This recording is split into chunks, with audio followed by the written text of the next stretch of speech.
ओम शांति।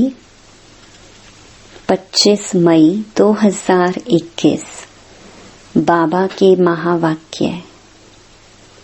मीठे बच्चे, इस ड्रामा के अंदर विनाश की भारी नोंद है। तुम्हें विनाश के पहले कर्मातीत बनना है। प्रश्न: बाप के किन शब्दों की कशिश सम्मुख में बहुत होती है? उत्तर: बाप जब कहते तुम मेरे बच्चे हो तो इन शब्दों की कशिश सम्मुख में बहुत होती है। सम्मुख सुनने से बहुत अच्छा लगता है। मधुबन सब बच्चों को आकर्षित करता है क्योंकि यहाँ है ईश्वरीय परिवार। यहाँ ब्राह्मणों का संगठन है। ब्राह्मण आपस में ज्ञान की ही लेन देन करते हैं। गीत: हमारे तीर्थ न्यारे हैं, हम धरती के सितारे हैं। ओम शांति। बच्चे जानते हैं कि हम अविनाशी यात्रा अथवा रूहानी यात्रा पर जा रहे हैं, जिस यात्रा से हम लौटकर मृत्यु लोक में नहीं आएंगे। मनुष्य तो यह बात जानते ही नहीं कि ऐसी यात्रा भी कोई होती है जहाँ से कभी लौटकर आना ना पड़े। तुम लकी स्टार्स को अभी पता पड़ा है। यह पक्का याद करना है। हम आत्माएं पार्ट बजाती हैं। उस नाटक में ऐसे नहीं कहेंगे कि मुझ आत्मा ने यह वस्त्र पहनकर पार्ट बजाया, अब घर जाते हैं। वो तो अपने को शरीर ही समझते हैं। यहाँ तुम बच्चों को ज्ञान है, हम आत्मा हैं। यह शरीर रूपी कपड़ा छोड़ फिर दूसरा जाकर लेंगे। यह 84 जन्मों के पुराने कपड़े हैं। यह छोड़कर नई दुनिया में फिर नए कपड़े लेंगे। यह लक्ष्मी नारायण ने नए कपड़े पहने हैं ना। तुम्हारी ही राजधानी के हैं। तुम भी जाए ऐसे नए दैवी कपड़े पहनेंगे। यहाँ तो कहते हैं मुझ निर्गुण हारे में कोई गुण नहीं। बाप ही फिर ऐसा गुणवान बनाते हैं। बाप कहते हैं मेरा भी पार्ट है।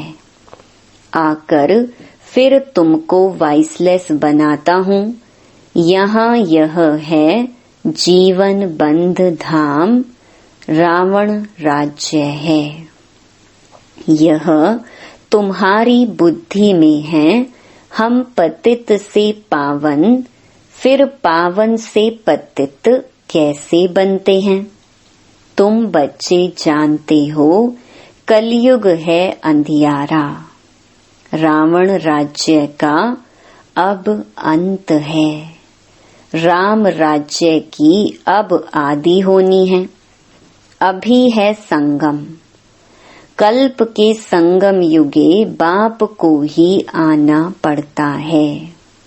दुनिया वाले भी अब यह समझ रहे हैं कि अब विनाश का समय है और स्थापना अर्थ भगवान कहाँ गुप्त वेश में है। अब गुप्त वेश में तो तुम आत्माएं भी हो। आत्मा अलग है, शरीर अलग है। यह मनुष्य चोला गुप्त वेश है। बाप को भी इसमें आना है।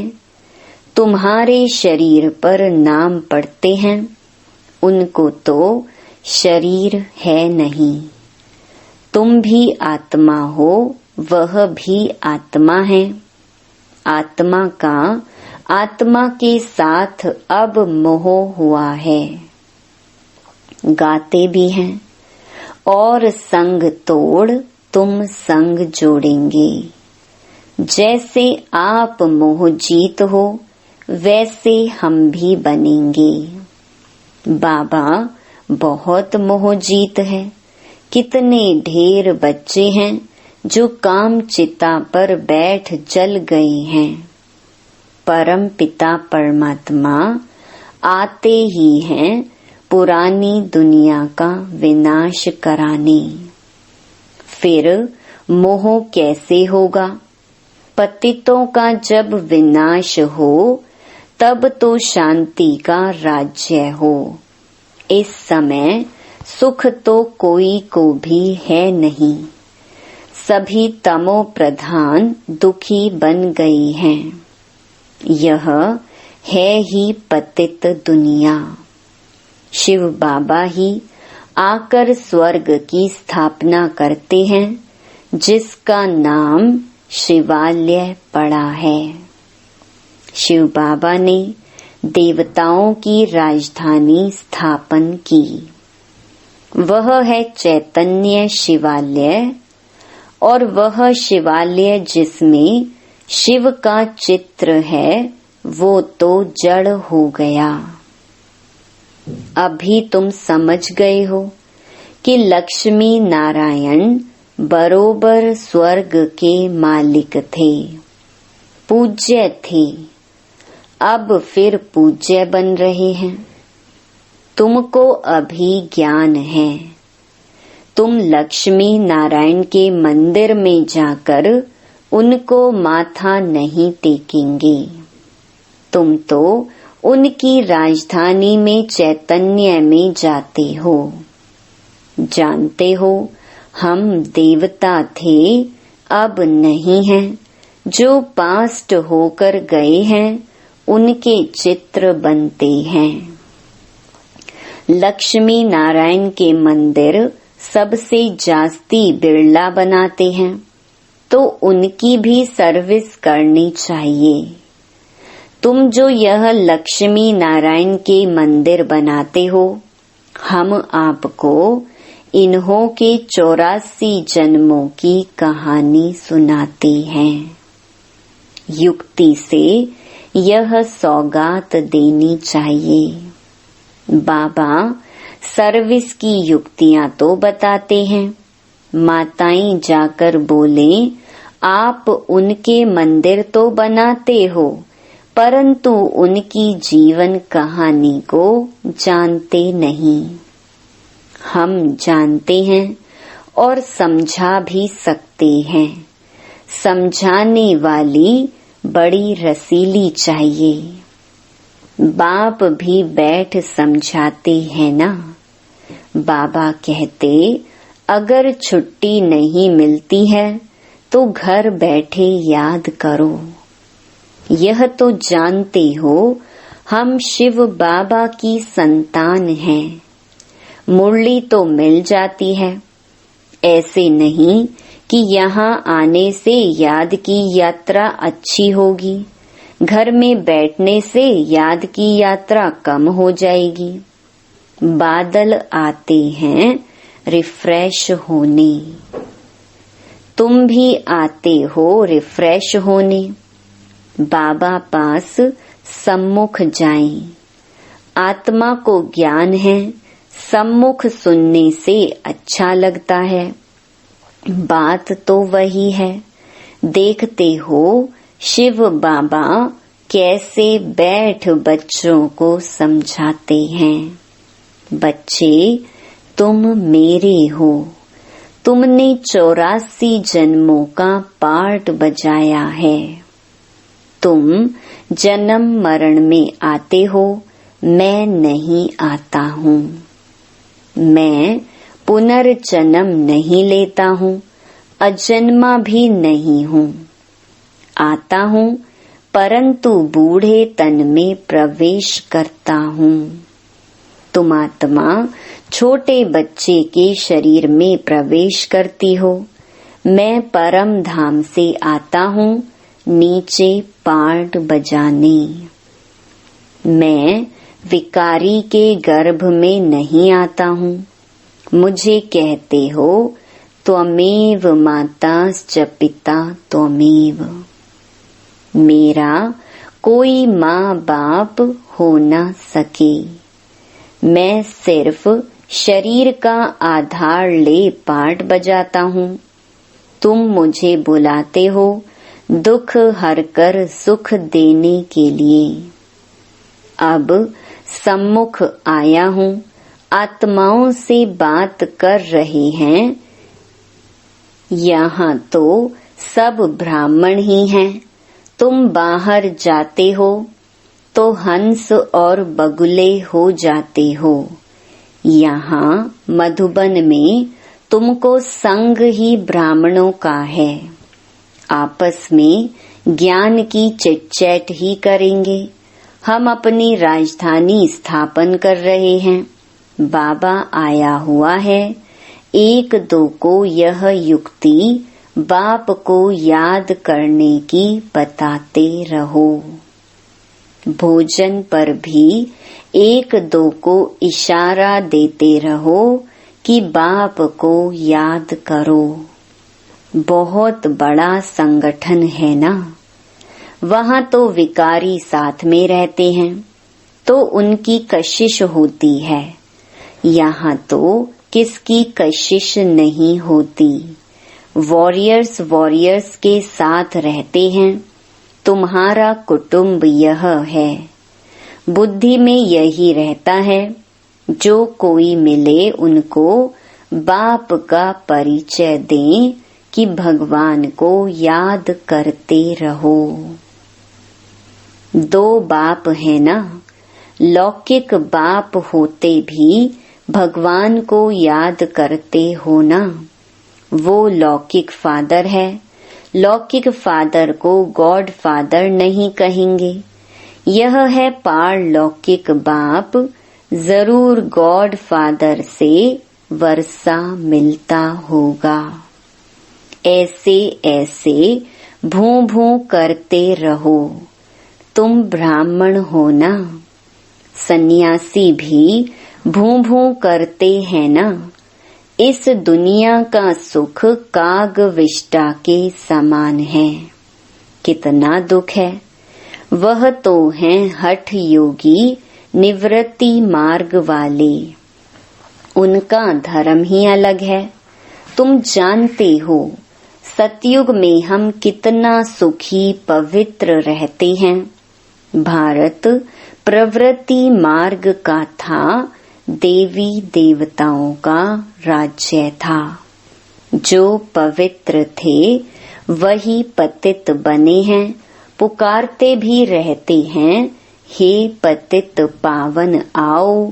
और फिर कह देते परमात्मा सर्वव्यापी है। हम जाकर ज्योति ज्योत समाएंगे। पुनर्जन्म को भी नहीं मानते हैं। अनेक मत है ना। दिन प्रतिदिन वृद्धि होती रहती है। यह भी बताना है कि सन्यासियों की वृद्धि कैसे होती है। नागों की भी वृद्धि होती है। जिसका जो धर्म है उसमें ही रहने से फिर अंतमति सो गति हो जाती है। जिसका जो जास्ती अभ्यास करते हैं, जैसे कोई शास्त्र आदि पढ़ते हैं तो अंतमति सो गति फिर छोटेपन में ही शास्त्र कंठ हो जाते हैं। अभी बाप कहते हैं मैं फलाना हूँ, यह हूँ। यह सब देह अभिमान की बातें छोड़ दो। अपने को अशरीरी आत्मा समझो और बाप को याद करो। इस शरीर को देखते हुए भी नहीं देखो। देह सहित देह के जो संबंध आदि हैं सबको छोड़ो, अपने को आत्मा निश्चय करो, परमात्मा को याद करो। इसमें टाइम बहुत लगता है, माया याद करने नहीं देती है, नहीं तो वानप्रस्थी के लिए बहुत सहज है। बाप खुद कहते हैं, अभी तुम छोटे बड़े सबकी वानप्रस्थ अवस्था है। एक तरफ विनाश भी होता रहेगा, दूसरे तरफ जन्म भी लेते रहेंगे। पुनर्जन्म लेना होगा तो आ जाएंगे। बच्चे भी पैदा होंगे, फिर विनाश भी हो जाएगा। यह तो तुम जानते हो, कोई गर्भ में होंगे, कोई कहाँ, सब खत्म हो जाएंगे। सब अपना हिसाब चुकतू कर वापस जाएंगे। हिसाब किताब रहा हुआ होगा तो अच्छी रीति सजाएं खानी पड़ेंगी, फिर वह भी हल्का हो जाएगा। ऐसे नहीं कि योग में भी रहो और पाप भी करते रहो।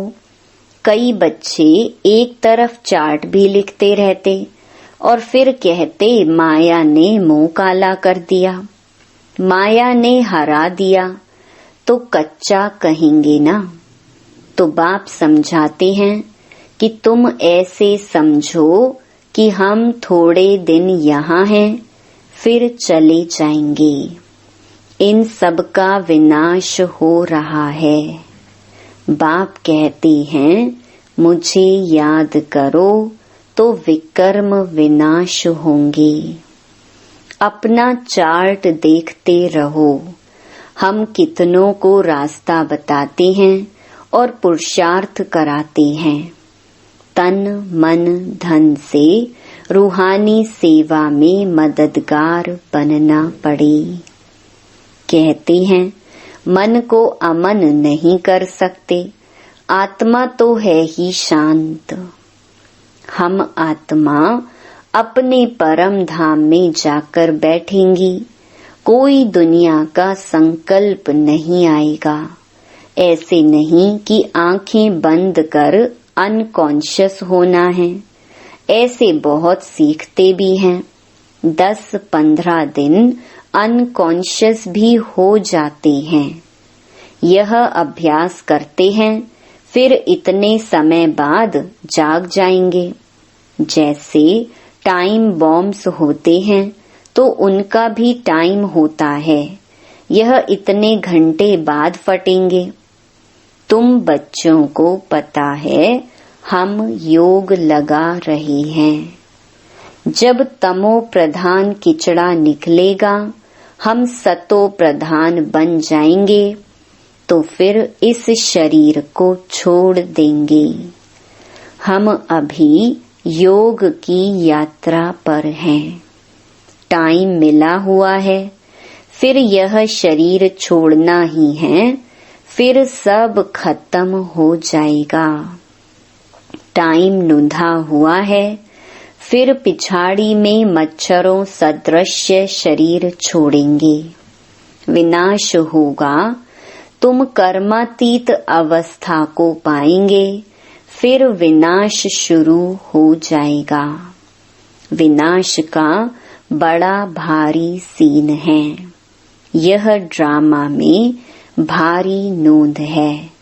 तुम जानते हो हमारी अवस्था एक रस रहेगी, खुशी में सदैव हर्षित रहेंगे। यह दुनिया तो खलास होनी ही है।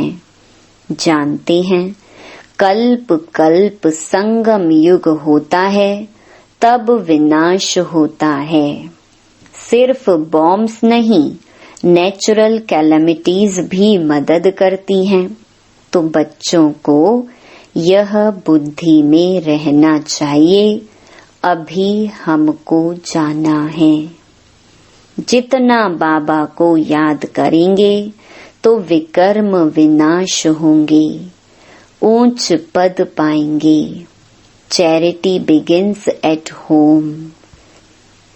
कोशिश करना चाहिए कन्या वह जो पियर घर और ससुर घर का उद्धार करे, तो चैरिटी बिगिंस एट होम हुआ ना। सर्विस में लगा रहना चाहिए। बोलो, शिव बाबा कहते हैं मुझे याद करो तो वर्षा मिलेगा। सीधी बात है, मुझ अल्फ को याद करोगे तो स्वर्ग का वर्षा तुम्हारा है। विश्व के मालिक तुम बन जाएंगे। अब वर्षा पाना है तो मुझे याद करो। बच्चों का फर्ज है यह पैगाम देना। आगे भी दिया था, बताना है विनाश सामने खड़ा है। कलयुग के बाद सतयुग आएगा। बाप ही आकर वर्षा देते हैं, रावण नरकवासी बनाते हैं। बाप आकर स्वर्गवासी बनाते हैं। कहानी भारत की है। भारतवासियों को खड़ा करना है। पहले शिव के मंदिर में जाकर समझाना है। यह बाप नई सृष्टि रचने वाला है। कहते हैं मुझे याद करो तो तुम्हारे विकर्म विनाश हो। यह निराकार बाबा आए हुए हैं। ब्रह्मा द्वारा स्वर्ग की स्थापना कर रहे हैं। अब बाप और वर्षे को याद करो। 84 जन्म पूरे हुए हैं। अब हम आपको बताते हैं। अब मानो ना मानो तुम्हारी मर्जी। बातें तो बड़ी अच्छी हैं। बाप ही दुख हरता सुख करता है। थोड़ा ही समझाया, यह चला। यह है तुम्हारा धंधा। मेहनत तो कुछ है नहीं, सिर्फ मुख से बोलना है। बाप कहते हैं मुझे याद करो। देही अभिमानी बनो। शिव के पुजारियों पास जाओ, फिर लक्ष्मी नारायण के पुजारियों के पास जाओ। उन्हें उनकी जीवन कहानी सुनाओ। अच्छा, मीठे मीठे सिकिलधे बच्चों प्रति मात पिता बाप दादा का याद प्यार और गुड मॉर्निंग। रूहानी बाप की रूहानी बच्चों को नमस्ते। धारणा के लिए मुख्य सार। पहला, तन मन धन से रूहानी सेवा में मददगार बनना है। सबको अल्फ का परिचय दे वर्षे का अधिकारी बनाना है। विनाश के पहले कर्मातीत बनने के लिए बाप की याद में रहना है। दूसरा, बाप समान मोहजीत बनना है। आत्मा का आत्मा से जो मोह हो गया है उसे निकाल एक बाप से लगन लगानी है। वरदान, निराकारी स्थिति के अभ्यास द्वारा मैंपन को समाप्त करने वाले निरहंकारी भव। वर्तमान समय सबसे महीन और सुंदर धागा यह मैंपन है। यह मैं शब्द ही देह अभिमान से पार ले जाने वाला भी है, तो देह अभिमान में लाने वाला भी है। जब मैंपन उल्टे रूप में आता है तो बाप का प्यारा बनाने के बजाय कोई न कोई आत्मा का नाम मान शान का प्यारा बना देता है। इस बंधन से मुक्त बनने के लिए निरंतर निराकारी स्थिति में स्थित होकर साकार में आओ। इस अभ्यास को नेचुरल नेचर बना दो तो निरहंकारी बन जाएंगे। स्लोगन, किसी की बुरी व अच्छी बात सुनकर संकल्प में भी घृणा भाव आना, यह भी परमत है। ओम शांति।